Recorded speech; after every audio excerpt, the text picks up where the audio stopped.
কেমন আছো তোমরা সবাই? চলে এসেছি বাঁকুড়া বিষ্ণুপুর ব্লগের পার্ট 3 নিয়ে। আর দিনটা ছিল দ্বিতীয় দিন, মানে যেদিন গেছি তার পরের দিন সকালবেলা একদম উঠে পড়েছি সবাই। আর আমার এত ঠান্ডা লাগছিল, আমি ডবল ডবল সোয়েটার পরছিলাম, মানে ভিতরেও গেঞ্জি তার উপর সোয়েটার। মানে আমি তোমাদেরকে আগের ভিডিওতে বলেছি যে ঠান্ডা তেমন ছিল না, কিন্তু এই ভোরবেলাটা উঠলে খুবই ঠান্ডা লাগে। আর আমি যেহেতু বাড়িতে অনেক বেলা করেই উঠি, তো সেই কারণে আর ঘরের মধ্যে তো রোদ আলো কিছুই ঢোকে না, ঠান্ডা গরম কিছুই বুঝতে পারি না। রাস্তায় বেরালে আমাদের এখানেও হয়তো এরকমই ঠান্ডা লাগে। তো এখানে সবাই টুপি টুপি পরে আমরা আশেপাশের এলাকাটা ঘুরছিলাম আর যাচ্ছিলাম চা খেতে।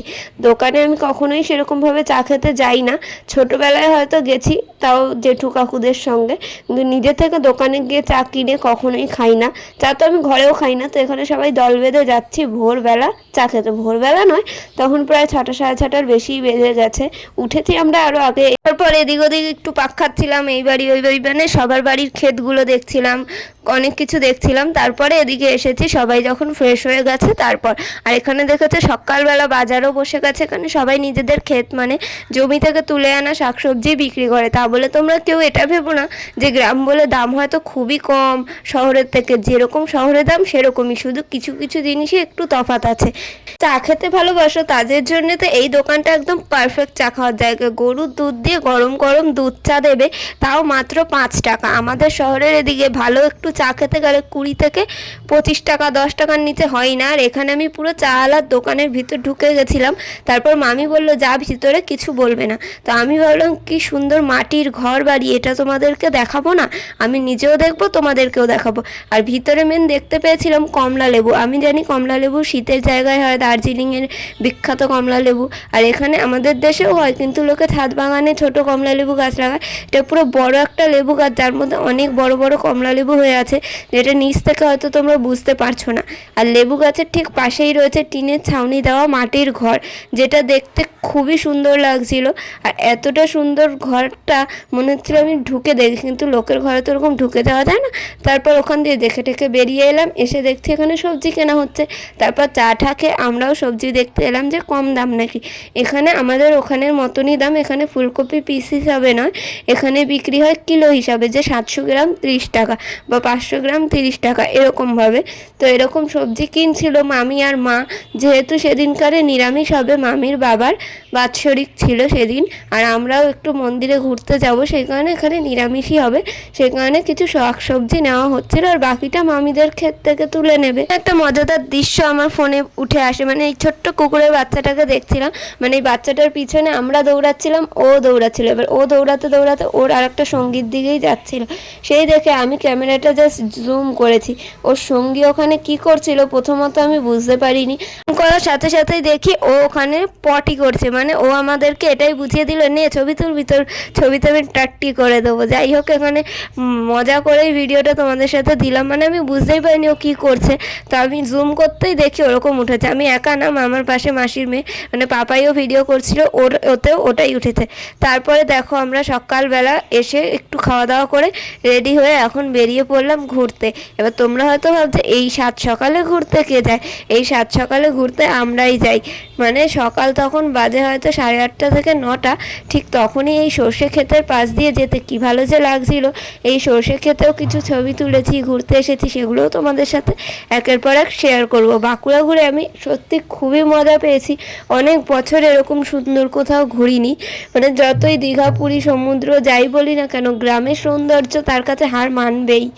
ওগুলো আলাদা রকম সৌন্দর্য, গ্রামের সৌন্দর্য একটু আলাদা রকম। তো সেই চায়ের দোকানের পাশ দিয়ে যাচ্ছি আমরা এখন।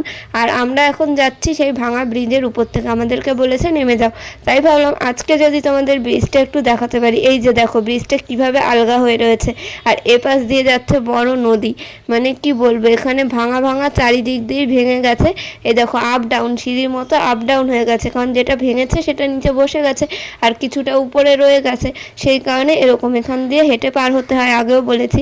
হেঁটে পার হওয়ার পর টোটোতে উঠতে হয়। আর একটা কথা কি, এখানে কোথাও ঘুরতে গেলেই তোমাকে টোটো ভাড়া করতে হবে, নাহলে টোটো করেই যেতে হবে। যার ভাড়া নেবে 300-400, কোনো দিন 250-200, কোনো ঠিক নেই, তোমার জায়গা অনুযায়ী। আর আজকে আমরা ঘুরতে বেরিয়েছি, আমাদের ঘন্টা পিছু 200 টাকা নেবে। আমরা 3 ঘন্টা ঘুরেছিলাম, তার জন্য আমাদের 600 টাকা হওয়ার কথা, সেখানে 500 টাকা মতো নিয়েছিল। আর যাই হোক, আমরা এখানে ভালোই ঘুরেছি।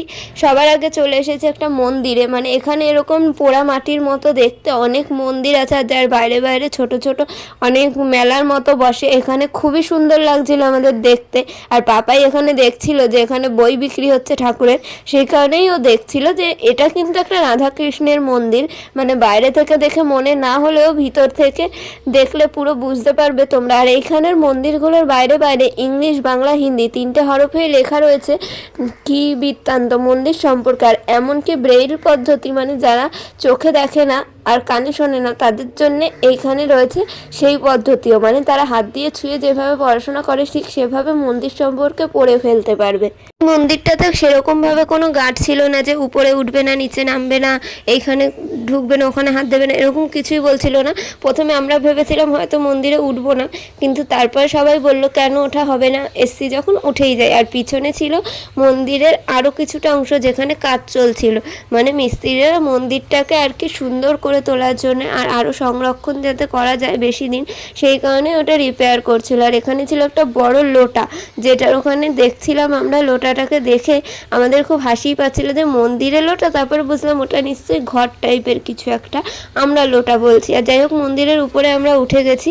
এর ভিতরে রয়েছে রাধা কৃষ্ণের মূর্তি, মানে রাধা কৃষ্ণ। তো সেই কারণে আমরা ভাবলাম কাছে গিয়ে যদি তোমাদেরকে দেখাতে পারি। এখানে আমরা ঠাকুর নমস্কার করে নিলাম আর ভিডিও করে নিলাম। মন্দিরে গিয়ে নমস্কার করাটা মাস্ট ভিডিও করার থেকেও। তো যাই হোক, দেখতেই পাচ্ছ একটা সুন্দর রাধাকৃষ্ণ আছে, যেটা ভিডিওতে ভালো বোঝা না গেলেও এমনি দেখলে বুঝতে পারতে, মন ভরে যেত, এত সুন্দর একটা মূর্তি। আর ওর ভিতরে আমরা ঢুকিনি, কারণ ওখানে গ্রিল দেওয়া, আর ওখানে দাঁড়িয়ে একটু প্রণাম করে আমরা বেরিয়ে আসছি বাইরে। আর বাইরে আসার পরেই আমরা উঠে টোটো করে আবার যাব। আর আমরা তাড়াতাড়ি করে ঘুরছিলাম, যেহেতু আমাদেরকে বলা হয়েছিল ঘন্টা পিছু 200 টাকা করে নেবে, তাই। আর আমরা এখানে বেরিয়ে আর একটা মন্দিরে চলে এসেছি। ভাবলাম রাস্তাঘাটের জার্নি দেখে কি করবে, অলিগলি রাস্তার পথ, সেই পথ দেখে আর কি হবে, তার জন্যই ভাবলাম প্রত্যেকটা মন্দিরে গিয়ে গিয়ে তোমাদেরকে দেখাবো। এই মন্দিরটা দেখো, এটা আরও বড়। আর অনেক দিন আগে যেহেতু গেছিলাম, সেই কারণে প্রত্যেকটা মন্দিরের নাম আমাদের জানা নেই। আর যারা এখানে যাবে ঘুরতে আর এর সম্পর্কে কিছু জানতে চাও, তারা চাইলেই পয়সা দিয়ে গাইড বুক করতে পারো। গাইড থাকে, সেই গাইডগুলো আর কি ঘুরিয়ে ঘুরিয়ে দেখাবে আর সব বৃত্তান্ত বলবে মন্দির সম্পর্কে। মন্দিরটায় ঢুকতে গেলে তোমাকে টিকিট কাটতে হবে, মানে মাথা পিছু 25 টাকা করে টিকিট কাটতে হবে। তাহলে তুমি এরপর যে কোনো মন্দিরে ঘোরো, তোমার থেকে আর কোনো টিকিট চাইবে না, সেটাই আমাদেরকে বলা হলো। আর এখানে 9 বছর না 15 বছরের নিচের বাচ্চাদের টিকিট লাগে না। তো এখানে সবাই বলছিল ঋতু আর বোনের টিকিট কাটতে হবে না। তো আমি সঠিক জানি না আমার টিকিট কেটেছিল কি কাটেনি। আমাদের টোটো করে নিয়ে এসেছিল, সেই এই কথাটা বাইরে থেকে বলছিল আর অনেকের মুখেই শুনছিলাম। এবার যাই হোক, কেন বলা হয়েছে যে আমাকেও ছোট ছোট দেখতে, টিকিট তো লাগবে না, কারণ আমাকে দেখে 15 বছরের নিচেই মনে হয়, 9 বছর বললেও কোনো ব্যাপার না, চালিয়ে দেওয়া যায়, সেই কারণে এইসব বলছিল। আর এইটা দেখো, পুরো হাজারদুয়ারির মতো আর অনেকটা ভুলভুলাইয়ার মতো। এটাতে নাকি 108খানা দরজা রয়েছে, এদিক থেকে তাকালেও দরজা অনেকগুলো, ওদিক থেকে তাকালেও দরজা, সেগুলো মিলিয়েই বোধহয় 108টা দরজা। দরজা বলতে কি, তোমার ফ্রেম লাগানো দরজা নয়, এরকম খোপ খোপ করে দরজার শেপ করা। তো সের ভিতর দিয়েই আমরা হেঁটে হেঁটে যাচ্ছিলাম আর দেখছিলাম আর বলছিলাম যে এটা তো একটা মন্দির, কিন্তু এর ঠাকুর কোথায়। তারপরে দেখতেই পেলাম না ঠাকুর, তো আমরা ভিতরে ঘুরে ঘুরে বেড়াচ্ছিলাম আর গুহার মতো মনে হচ্ছিলো, এই মনে হয় অন্ধকারে চলে আসছে। আর এই ভিডিওগুলো কিন্তু আমার মায়ের ফোন থেকে তোলা, কারণ আমার ফোন সেই মুহূর্তে পুরোপুরি গন্ডগোল করা শুরু করেছিল, ভিডিও ছবি কিছুই সেরকম উঠছিল না, স্টোরেজ ফুল, একটা ছবি তুললেই স্টোরেজ ফুল। তো সেই কারণেই ভাবলাম মায়ের ফোনটাকে কাজে লাগাই, মায়ের ফোন দিয়ে ভিডিও করি। তো মায়ের ফোন দিয়ে মোটামুটি ভালোই ভিডিও করেছি, মানে নেই মামার থেকে তো কানা মামা যথেষ্ট ভালো। আর মায়ের ফোন খারাপ না, মায়ের ফোন তো সবে 1 বছর মতো হয়েছে কিনেছে, নতুনই আছে। তো দেখো, এর ভিতর দিয়ে আমরা ঘুরে ঘুরে দেখছিলাম আর নানান লোক এর ভিতরে দাঁড়িয়ে দাঁড়িয়ে ফটোশ্যুট করছিল। আর এইসব মন্দিরে ফটো তুলতে বারণ করে না, যেমন পুরী বা বড় বড় দক্ষিণেশ্বরের মন্দিরে ছবি তোলা বারণ, এখানে কিন্তু ছবি তোলা বারণ না।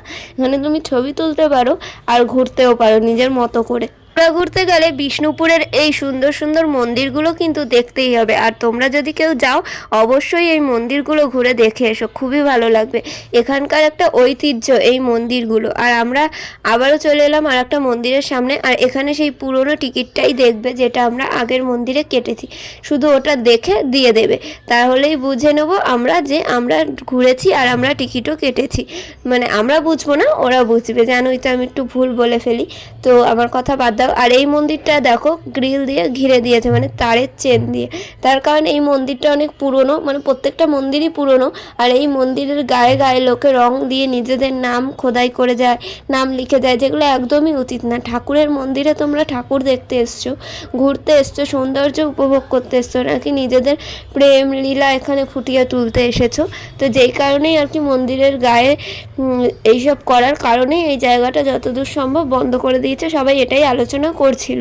মন্দিরটার আমরা নিচ থেকে চারিদিকটা ঘুরে নিচ্ছি, ঘুরে তারপর পাশে পাশে রয়েছে বাগান, আর রয়েছে মন্দির সম্পর্কে লেখা পাথরের গায়ে খোদাই করা কিছু কথা, যেগুলো আমরা পড়ে একদমই দেখছিলাম না। যারা ইন্টারেস্টেড, যাদের সময় আছে, তারা চাইলেই ওগুলো পড়ে মন্দির সম্পর্কে অজানা তথ্য জেনে নিতে পারো। এখানে বোন, আমি, মামি, পাপাই, মা, সবাই অনেক লোক এসেছিল ঘুরতে একসঙ্গে। ওখানে কিন্তু তুম্বো আসেনি, মানে আমার মামার বড় মেয়ে। ও বলছিল আমার এগুলো সবই ঘোরা, আমি আর কি করতে যাব, সেখানে আমরাই এলাম। আর যেহেতু একটা টোটোতে এসছি, তো এই কজন আরামসে ভালো করে বসে আসতে পেরেছি। এর থেকে বেশি লোক হলে টোটো দুটো ভাড়া করতে হতো। আর যাই হোক, আসলে তো আসতেই পারতো। আর এখানে আমরা ঘুরছি, খুবই আনন্দ লাগছে যে এরকম জিনিস এর আগে কখনো দেখিনি। এগুলো মেন হচ্ছে বিষ্ণুপুরেরই মন্দির, বিষ্ণুপুরের বিখ্যাত ঐতিহ্য। এগুলো রাজরাজারা আগেকার দিনে তৈরি করেছে। আর এখানে দেখো বলেছিলাম যে বেইল পদ্ধতিতে লেখা রয়েছে, এগুলো সেটাই আমরা ধরে ধরেও দেখছিলাম যে এরকম লেখা কি করে বোঝে। আমরা চোখ বন্ধ করেও পড়ার চেষ্টা করছিলাম, আমাদের দ্বারা এগুলো সম্ভব না। যারা প্রথম থেকে প্র্যাকটিস করেছে বা এগুলো বোঝে তারাই জানবে, আমরা তো আর বুঝবো না। তারপর আমরা আর একটা মন্দিরে চলে এসেছি। দেখো এর বাইরেও ছবি টবি তুলছিল সবাই। আর এই মন্দিরটাও দেখো কি সুন্দর। আর এটার নাম হচ্ছে জোড়া মন্দির। এই মন্দিরের ছবিটা ছিল আমার মামির বিয়ের খাটে, মানে এটাই আলোচনা করা হচ্ছিল যে যখন খাট বানাতে দিয়েছিল এই মন্দিরের ছবিটা দিয়েছিল, কারণ এখানকার এটা বিখ্যাত একটা ঐতিহ্য। এখানের এই মন্দিরটা দুটো মন্দির একসঙ্গে জোড়া করে, তার জন্যে এটাকে জোড়া মন্দির বলা হয়।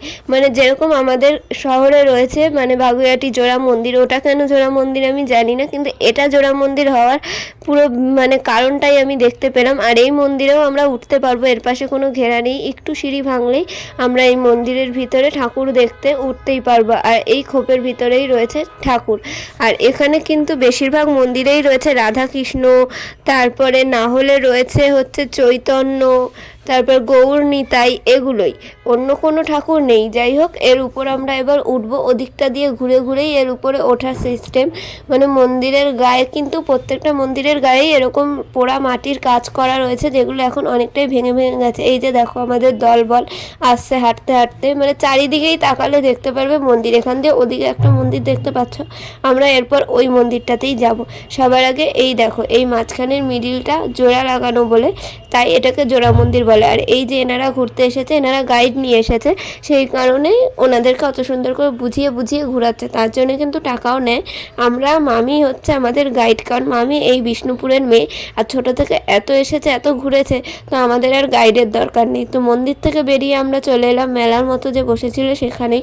আর আমার খুব ইচ্ছে হচ্ছিল কিছু তো একটা কিনবো, বিষ্ণুপুরের কিছু তো একটা বাড়ি নিয়ে গিয়ে লোককে দেখাবো যে এটা এনেছি ঘুরতে গিয়ে। সবার জন্য কিছু নেওয়ার ইচ্ছা ছিল, কিন্তু সেটা তো হয়ে ওঠেনি, কারণ কী নেবো কিছু নেওয়া হয়নি। এরম করতে করতেই পয়সা নিয়ে গেছি, আবার ফেরত নিয়ে চলে এসেছি। এইখান থেকে আমরা অনেক কিছুই দেখছিলাম যেগুলো এতটা সুন্দর, পোড়া মাটির চায়ের কেটলি, তানপুরা, ঠাকুর, তারপরে গয়নার বাক্স, মন্দিরের ছবিগুলোকে এখানেও ছোট ছোট করে বানানো, কামান, তারপরে কাঠের জিনিস, নারকেলের মাচা দিয়ে তৈরি করা জিনিস, চায়ের কেটলিগুলো আমার খুব ভালো লাগছিলো। আর বিশেষ করে আমি খুঁজছিলাম যদি কড়াই পাওয়া যেত মাটির। এটা হচ্ছে পা ঘষা মাটির, জানি না কতদিন এগুলো টেকে। তো আমরা এখানে সবাই এটা ওটা দেখছিলাম। নেবো করতে করতে এখানে দেখতে পেলাম কাঠের চিরুনি। আর আমাদের ওখানেও কিন্তু কাঠের চিরুনি ভালোই পাওয়া যায়, কিন্তু আমি এর আগে যতবার কিনেছি আমি ঠকেছি। তার কারণ কি, কাঠের চিরুনিগুলো বাড়ি আনার পর যেই চুল আঁচড়াতে যাই তখনই দেখি যে ওটা দিয়ে আর আঁচড়ানোই হয় না, মাথায় ঢোকেই না, তো চুল কি আঁচড়াবো। যাই হোক, এখান দিয়ে আমি একটা 50 টাকা দিয়ে একটা কাঠের চিরুনি কিনেছি। ওরা বলেছে তো নিম কাঠের, কিন্তু ওটা যে নিম কাঠের না সেটা আমি বুঝতেই পেরেছি। আর এখানে দেখো ছোট্ট ছোট্ট 10 টাকা দামের মাটির সুন্দর পোড়ামাটির কানের বিক্রি হচ্ছিল। আমি ভাবছিলাম সবার জন্য গিফট হিসাবে তো এগুলো নিলেও হয়, কিন্তু এমনভাবেই আমাদেরকে তাড়া দিচ্ছিল যে আর বেশি ঘুরিস না, টাইম হয়ে গেলে বেশি টাকা নেবে। আর তারপরে হচ্ছে গিয়ে বুঝেই পাচ্ছিলাম না যে কী নেবো কী নেবো। আর কিছুই নেওয়া হলো না, শুধু একটা কাঠের চিরুনি কিনতে পেরেছি ওখান থেকে। আর এখানে দেখো এই ঘোড়ার মতন এই কান উঁচু করা এই জিনিসগুলো, এগুলো কিন্তু খুবই বিখ্যাত বিষ্ণুপুরের, যারা যায় তারাই কেনে। এখানে মা রুমাল মতন গামছা দেখছিল, কিন্তু সেগুলোর অনেক দাম ছিল তাই নেওয়া হয়নি। আমরা এখানে ঢোল, কর্তা, ঠাকুর, দেবতা মানে সব কিছু, অ্যাস্ট্রে, সবজি কাটার মানে ট্রে, সব কিছু, বোট ফোট সব কিছু দেখে নিয়েছি। খুবই সুন্দর। যারা এখানে কিছু কিনতে চাও তারা অবশ্যই কিনতে পারো, কারণ এখানে এগুলোর যা দাম, একটু দরদাম করলে হয়তো তোমাকে একটু কমাবে, কিন্তু এগুলোই যখন শহরে আসার পর বিক্রি হয় আরও বেশি দাম হয়ে যায়। তো এবার আমরা যাচ্ছি টোটোর দিকে, টোটো করে চলে এলাম আর একটা মন্দিরে। এটা একদমই রাস্তার উপরে মন্দিরটা, তো সেই কারণে লোকে ভাবতে পারে এটা আবার কেমন মন্দির, কিন্তু এখান দিয়ে ঢুকতে হয় টিকিটটা দেখানোর পর, এখান দিয়ে সোজা ঢুকে যাওয়া যায়। তারপরে আমরা চলে যাব ভিতরে। আর ভিতরে দেখতেই পাচ্ছ কত সুন্দর গ্রিলের দরজা করা, লোকজন এখানে বসে আছে, মানে যারা এখানে কাজবাজ করে তারাই হয়তো এখানে বসে আছে। আর ভিতরটা দেখো কত সুন্দর। যেই মন্দিরটা আমি ওই মন্দির থেকে দেখাচ্ছিলাম, এটা কিন্তু সেই মন্দিরটাই। তো প্রথমে ভেবেছিলাম এটা এত ছোটোখাটো রাস্তার উপর, এটাই হয়তো কেউ ঢোকে না, ভাঙাচোরা, কিন্তু দেখলাম না, ভিতরটা বেশ সুন্দর।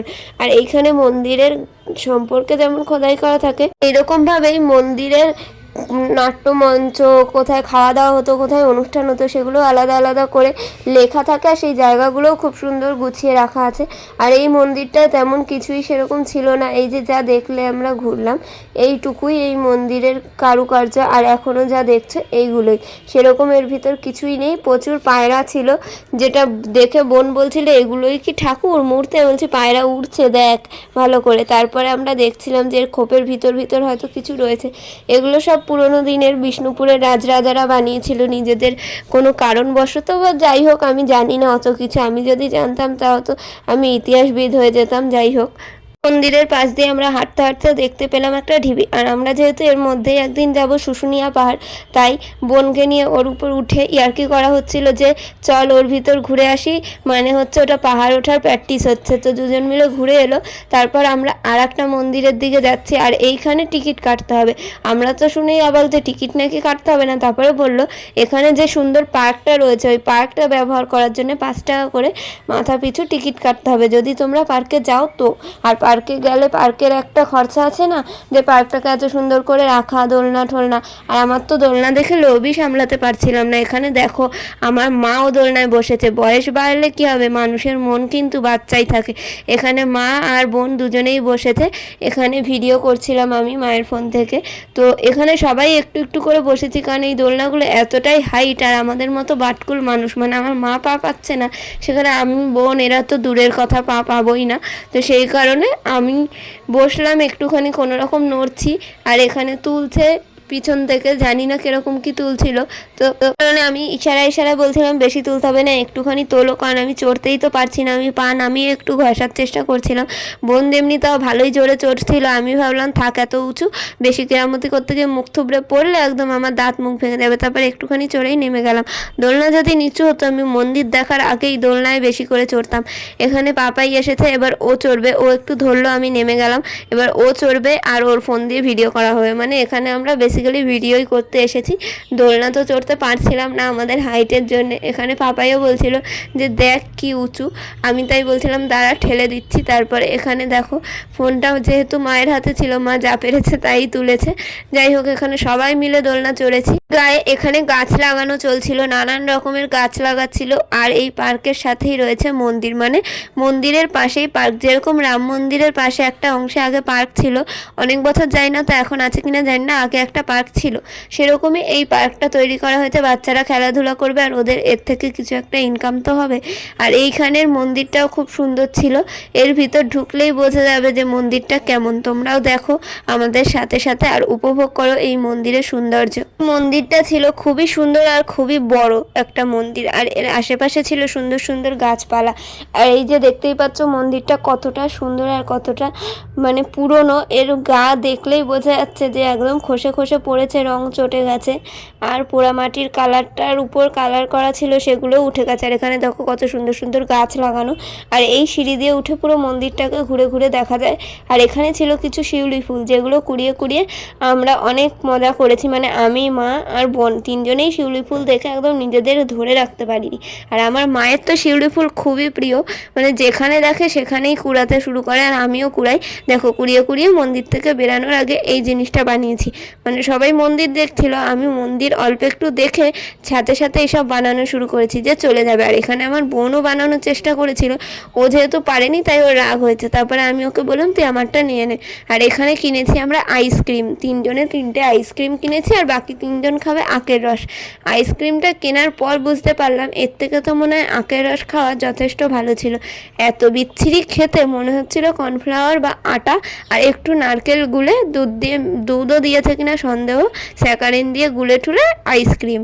আর কি বলবো, যাই হোক এখানেও আর একটা মন্দিরের কাছে আমরা চলে এসেছি। মন্দিরের কাছেও এসে আমরা অনেক ছবি তুললাম। আর এই মন্দিরের মেন জিনিস হচ্ছে গাছগুলো, গাছের গুঁড়িগুলো দেখো পুরো কেমন একটা দেখতে, খোপ খোপ খোপ খোপ।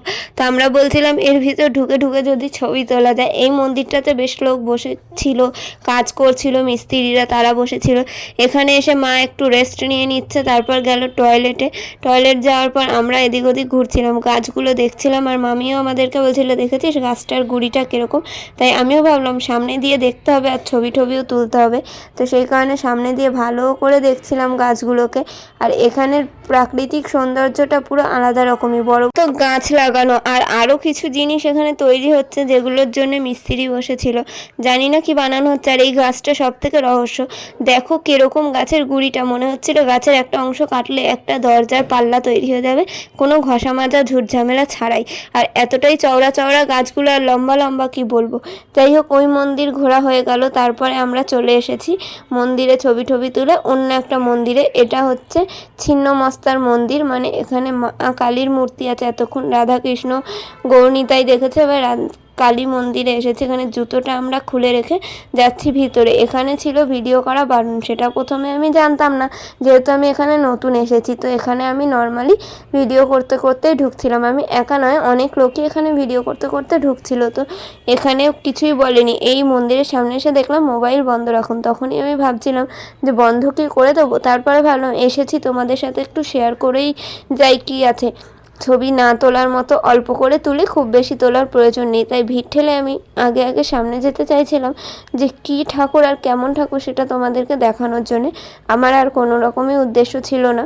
তো এখানে দেখতেই পাচ্ছ মা কালীর মতো একটা মূর্তি, যার মাথাটা হাতে আর গলা থেকে রক্ত বেরাচ্ছে ফুলকি দিয়ে, সেই জিনিসটারই ফুটিয়ে তোলা হয়েছে। আর এখানে এত লোক ছিল আমি ভালো করে দেখাতেও পাচ্ছিলাম না। আর এখানে যেহেতু আমি লুকিয়ে ভিডিওটা করছিলাম সেই কারণেই আর কি আমি একটু দূরে দূরে দাঁড়িয়েই কোনো রকম দেখানোর চেষ্টা করছিলাম। আর দুপাশে রয়েছে রক্তবীজ, মানে যারা রক্ত খাচ্ছিল নাকি রক্তবীজ বলে না কি যেন বলে। তো এখানে আমরা একটুখানি দক্ষিণা দিলাম, ঠাকুরকে নমস্কার করলাম, তারপরে চলে গেলাম বাইরে। মানে এখানে দেখতেই পাচ্ছ এটা মা কালী জবার মালাই কিন্তু পরানো হয়। আমি আর ওখানে বেশিক্ষণ দাঁড়াইনি, ভালো করে নমস্কার করে পিছনে চলে এলাম আর মাকে বললাম যাও এবার দেখে আসো। তো সবার আগে আমি আর মাই মন্দির থেকে বেরিয়ে জুতো টুতো পরে রেডি, তারপরে চলে এলাম পাশেই, মন্দিরের থেকে একটুখানি হাঁটলেই অনেক দোকানপাট আছে গয়নাগাটির। তার পাশেই রয়েছে এই কামান, বিষ্ণুপুরের বিখ্যাত কামান। তোমরা যদি কেউ জেনে থাকো যে এই কামানটা আসলটা নাকি এটাকে শুধু শো হিসাবে তৈরি করে রেখেছে সেটা বলো। আমি আর মা বলছিলাম তো এটা আসলটারই মুখের অংশটা, পিছনেও তো নিশ্চয়ই কামানের কিছু থাকে যেটা দিয়ে আর কি কামান দাগে, কিন্তু সেটা তো ছিল না। সেই কারণে আমরা বলছিলাম কামানের মুখটাই এখানে শো রেখেছে, এটা হয়তো আসলই। কিন্তু এত ভারী একটা কামান কিভাবে ইউজ করতো আগেকার দিনে যারা তারাই জানে। তারপর আমরা চলে এলাম একটা মিষ্টির দোকানে নিরামিষ খাবার দাবার খেতে, যেহেতু আমাদের সাথে রয়েছে পাপাই, আর ও যেহেতু নিরামিষ খায় সেই কারণে আমরা নিরামিষ খাবারের দোকান খুঁজে খুঁজে মানে টোটোওয়ালা কাকুটাকেই বলেছি নিরামিষ কোনো দোকানে নিয়ে যাও, মানে মিষ্টির দোকান। তো মিষ্টির দোকানে চলে এসেছি কচুরি মিষ্টি এইসব খাওয়ার জন্য। সবাই হাত ধুয়ে এখন বসে পড়েছি কচুরি খেতে। সবাই মিলে এখানে মেন এসেছি কচুরি আর মিষ্টি খাবো, তারপর বাড়ি চলে যাবো। মিষ্টি তো আমি খাই না, তো আমরা বসে পড়লাম কচুরি খাবো বলে। এখানে বেশ কিছুক্ষণ বসার পর গরম গরম 4টে করে কচুরি আর তরকারি দিয়ে গেল। তারপর খাওয়া দাওয়া করে চলে গেলাম আমরা আবার বাড়ি যাওয়ার পর কি করলাম সেটা দেখতে হলে পরবর্তী ভিডিও দেখতে হবে, পার্ট 4 দেখতে হবে। আর আজকে ভিডিওটা ভালো লেগে থাকলে লাইক কমেন্ট শেয়ার সাবস্ক্রাইব করে দিয়ে সবাই সুস্থ থেকো, ভালো থেকো, টাটা।